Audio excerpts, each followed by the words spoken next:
Hello everybody, welcome back. Today I'm going to be playing a game of chess where I help you to understand exactly how you need to be thinking like in a game of chess. So that involves playing a strong opening, building a plan for the middle game and end game, and not just going clueless into sort of a position where you don't know what's happening, but have a plan. Also look at your opponent's ideas all throughout at the same time while following principle chess so that by the end of this video, hopefully you're going to have a clear concept of how to play more strategically and you can apply these ideas to help win more games. So without further introduction, we're going to start and we're just going to play a game against anybody because we just want to play good chess. And you should also create your own ideas and develop them and compare them with mine to see how accurate you are. Maybe are your ideas good? What are your strengths? What are your weaknesses? So that also at the end you'll know, okay, maybe this is what I'm good at, maybe this is not what I'm good at, and develop your ideas and sort of think that you're sitting right here next to me playing this game. We're playing this game together. So I want you to play this with me, okay? So let's play this game now. Let's start. So we're going to be playing a 10-minute game and let's look up all the concepts and everything behind it. So let's start. So we get the white pieces and we're going to start with e4. So I know my plan. I'm going to develop the center. I'm going to open up my bishop and I'm going to open up my queen. So let's see if he knows how to respond. And usually with the Italian, okay, so now he goes with the Scandinavian defense. So he's inviting me to take his pawn. And if his queen takes the pawn, I'm going to develop my knight while attacking his queen. So I'm perfectly fine with that because I don't mind developing my pieces, of course. So I develop my piece and I attack his queen at the same time. So now let's see, he might go here, he might even want to give me a check, he might go back, he might do any one of these moves. So let's see which path he wants to take. But I know my plan. My plan is going to bring out my knight here, put my bishop on this diagonal, play d4. So here, these are the moves. d4, put my bishop here, put my knight out. So he's taking a lot of time here, considering it's only 2-3 moves into the game. He must be deciding where he wants to move his queen, because of course if he doesn't move his queen, I'm just going to take it and win immediately. So let's see how he wants to respond. And remember, one thing that's very important that people forget, and this is a very, very big sort of help I can give you, that many people, they forget there's two sides playing this. There's white and black. So while you're thinking of all your ideas, you also have to be considering your opponents. Because just as you have good ideas, so will your opponent.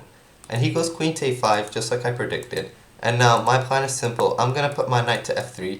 And already you can see that my knights have complete control of the center. But I'm going to reinforce that hopefully even more by playing the move d4. So I could put my bishop out immediately, I could play d4, but I think I want to castle as fast as I can. So I'm going to probably maybe play bishop c4 first, but I can also play d4. So here, when you have two ideas, you need to evaluate them, see which one's better. Maybe it might be better to play d4 first because it is important to strengthen my center. So I'm going to play d4 first, but I do want to castle as fast as possible, because remember, castling helps keep your king safe. That's another idea. So that's how you play principal chess. So if I know that castling is a good thing and it's going to keep my king safe, that means I'm going to want to do that as much as possible. So let's see what the opponent is thinking. So now he develops a bishop as well. That's a good idea.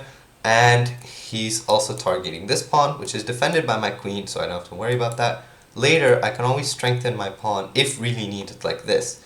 And my pawn is being a big help in controlling the center, but I've made my plan. I can also move my bishop here and try trading the bishops off. So that is something I might want to consider. And then I can help bring my queen out, because if I put my bishop here, his bishop will take and my queen can take. Or I can put my bishop on this diagonal. So what do you think you would do in this position? I think that I'm going to play bishop to c4, because I do want my bishop to be on this nice diagonal. So let's see. He's probably going to play the move e6, which he has, and he might want to develop this pin, but we're preparing it all along. We're going to castle to safety, and you can see this position is already pretty good for white. we have a pawn in the center, we've developed the knight, we've developed another knight, we've developed our bishop, we've castled as well. Well, he still hasn't castled. So, let's see what we can do. Now, I want to put my rook here and align it with his king. This is something maybe usually I would do after putting my bishop out, but now he's castled his king queenside, so he's castled his king opposite. So that might mean that later in the game there's going to be a lot of fire and attacking, because he's going to use his pawns to attack my king and I'm going to attack on the other side. But I have a very good move here. I have bishop to f4. The idea is that now I'm controlling all the space around his king. So his king right now can't move anywhere. So this is my idea. And while you're thinking of your ideas, have to think of my opponent's. I'm pretty sure that at some point he's going to want to develop his pieces towards the king side. Yeah, just like I said. And start attacking my king. So I'm going to have to be careful and know that that's his idea. So I'm going to have a think here. Let's see what I can do. And I want you to also think, what would you do here?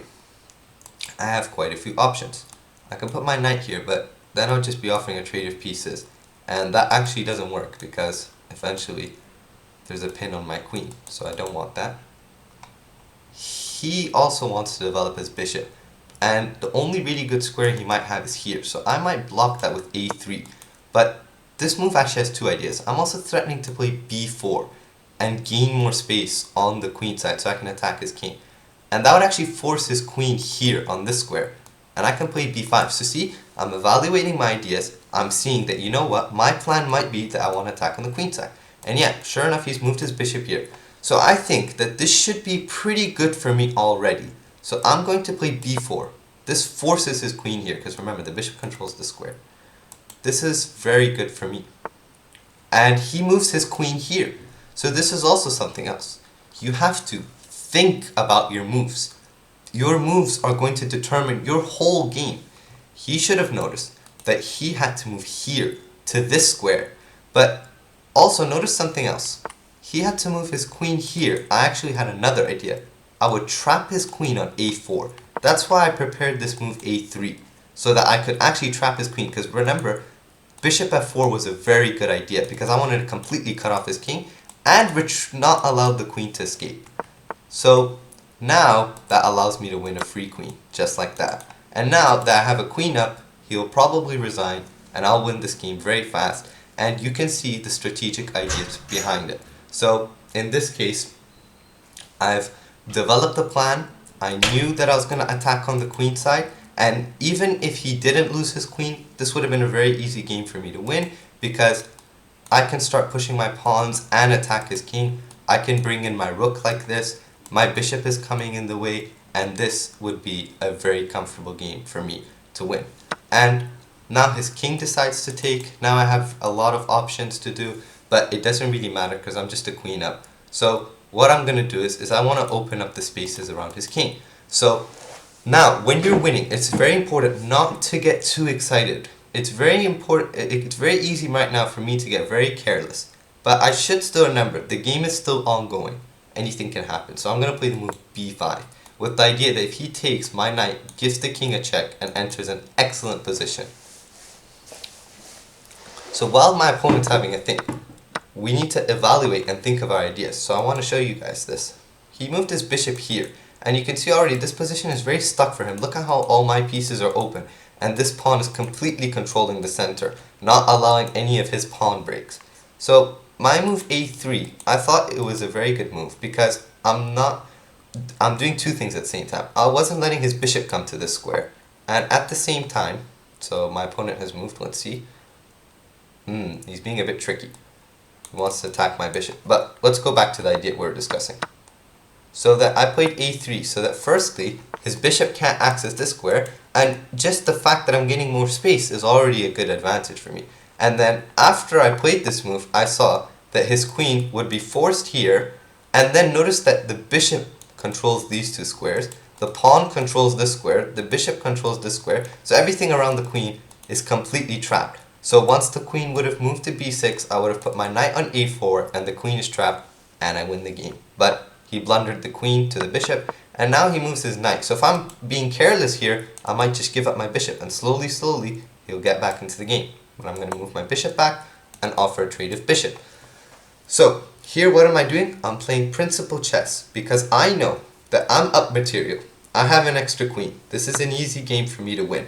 I should just trade material so that I can get into an end game or middle game where I'm completely winning. So he takes my bishop and I take his bishop. So that wasn't too accurate from him. He should try to keep as many pieces as possible because he's losing. The more pieces he keeps, the better chance he has. But if I trade off pieces, I'm going to just go into an endgame where I still have a queen and he's going to have barely anything, right?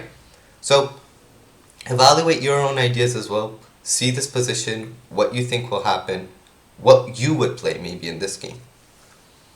So now our opponent is having quite a bit of a think, but I think this position is very resignable because he simply has no counterplay and I'm just up a lot of material. And his bishop is stuck, it's not really doing much. This rook is still in the corner. The knight is here, but notice it's not doing anything. It can't access any of these squares. And if it were to go here, I just get to trade another knight, and that's just good for me, of course. And the rook on this file, it's on the same file as my queen, but it's not doing too much. And you can just see that this is an army that's missing its queen. So here, he offers me another trade of knights, which again is just better for me. So I'm going to happily take, I don't even need to think about it. He can take with the pawn, with the knight, whatever he wants. Yeah, and now, actually, I have a very good resource, c4. This is going to help me end the game faster. Because remember, you might see this position and completely just think, you know what, I'm winning. But many people, they'll get these winning positions and then they'll just fumble because they're like, okay, I'm winning. I don't need to think or do anything. So they just completely stop trying and then they give up the game. So in this case, now I want you guys to look at this interesting move. Technically, I don't have to do this. I don't have to give up material. But because I'm winning, I want to simplify this and I want to win this game as fast as possible. I could give up my rook and that he takes his pawn and I take with the queen and things have gotten more simplified. But first I'm going to play d5. I'm going to take the pawn so that I can open up my rook. So see here, I've taken the open file and I've opened all the spaces around his king. So now, his king is in the center, clearly very unsafe, and now I'm going to sacrifice my rook. And once he takes, his king is in the center, completely unsafe. My rook is on the next file, and actually, this is checkmate in one. So he has to play very carefully. My pawn is defending this square, and my knight is defending that square. He might think he can stop it like this. Let's see his idea. I'm very curious to see what he plays in this position. Ooh, and now he moves his king back. So let's see. How can I finish this game quickly? So, I'm going to start with the move. I can play knight here and deliver this check. That is an idea I could play. So, I can maybe, or I can take this pawn with check. We'll take this pawn with check. And now he's forced to move here. And after that, this game is resignable because I'm going to put my rook on the same file. This is an immediate checkmate. The only way he can stop checkmate is by putting his rook here because that would defend the pin piece. Remember, this bishop cannot take this pawn or move anywhere because that would reveal an attack on the king. So remember, see how you also finish these games, not just how you grow or win the advantage. So let's see. Yeah, as I said, he has to go there. And now, I'm going to deliver this check. He's forced to go here. And now, I deliver this check. And he will run away here. Or he doesn't, and he makes an even bigger mistake. And now, I put my knight here, and I'm guaranteed to win this material. And it's checkmate in 2 or 3 moves now. Because this piece is pinned, I just put another attacker to it, and this is guaranteed to be lost. There's nothing you can do to save it, and look, his rook is still in the corner. So pretty much this game from the beginning was always going to be white's game, so now he does that. We're going to take with check. The king is probably going to be forced to run away here. And if he goes here, I have a discovered check. And it will be checkmate. So anything here leads to checkmate because after he goes here and he resigns, So let's look at this game together and see how accurately we played. So see if your ideas match what they're saying and what the computer thinks. But I think we played a pretty good game here because it seemed from the beginning we just had very active pieces and we had a very good position, developed our pieces, You found a and nice tactic that played game. a very good You're game. cooking. And Let's as you review. can see, we played with 93% accuracy, which is a very good score to play with. And as I said, you can see that just from the beginning of the game, the balance was completely with us because we had a very much more active position. His pieces were still sleeping and not out into the game, and when he castled, this was also a bit of an inaccuracy because my bishop got to come out on this square and completely cut off his king, and he brought out his knight. And then I played this move a3, which was very dangerous, threatening this setup, and he blundered into this, and now I get to play the move b4, and the line I was showing you guys that his queen is forced here, and I trap his queen, knight a4, just like I showed you guys. And the queen is trapped, so I would have won the queen immediately, just like that, but instead he decided to blunder in one move instead.